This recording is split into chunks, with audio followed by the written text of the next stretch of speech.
नमस्कार साथियों, प्रस्तुत है शिव मंगल सिंह सुमन जी की कविता हम पंछी उन्मुक्त गगन के। कविता में कवि पक्षियों के माध्यम से स्वच्छंद विचारधारा वाले व्यक्तियों के स्वभाव और मनस्थिति का वर्णन कर रहे हैं। हम पंछी उन्मुक्त गगन के, पिंजरबद्ध न गा पाएंगे, कनक तीलियों से टकराकर पुलकित पंख टूट जाएंगे। हम उन्मुक्त आकाश में विचरण करने वाले पक्षी हैं।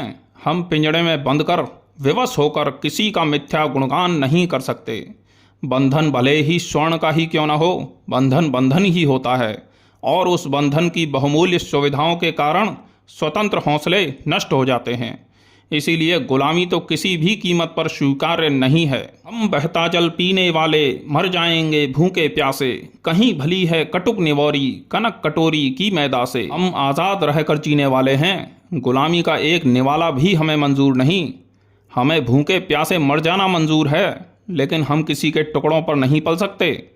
आज़ाद रहकर मेहनत की कमाई का रूखा सूखा खा लेंगे, लेकिन गुलाम रहकर सोने की थाली में स्वादिष्ट भोजन भी मंजूर नहीं है। स्वर्ण श्रृंखला के बंधन में अपनी गति उड़ान सब भूले, बस सपनों में देख रहे हैं तरुकी फुनगी पर के झूले।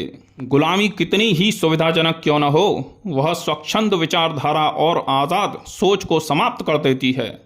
पराधीन मनुष्य स्वच्छंद विचरण के लिए स्वप्न ही देख सकता है और कुछ नहीं कर सकता। ऐसे थे अरमान के उड़ते नील गगन की सीमा पाने, लाल किरण सी चोंच खोलकर चुगते तारक अनार के दाने। पिंजड़े में बंद पक्षी के अरमान तो अनंत गगन में दूर तक उड़ने के होते हैं, और जैसे सुबह की पहली किरण तारों को खा जाती है या समाप्त कर देती है, उसी प्रकार पिंजड़े में बंद पक्षी अपनी लाल चोंच से अनार के दाने खाने की कल्पना ही कर सकता है। होती सीमाहीन क्षितिज से इन पंखों की होड़ा होड़ी, या तो क्षितिज मिलन बन जाता या तंती सांसों की डोरी। क्षितिज अर्थात वह स्थान जहां भूमि और आकाश मिलते हुए प्रतीत होते हैं, यानी कि एक ऐसा लक्ष्य जिसकी कोई सीमा न हो।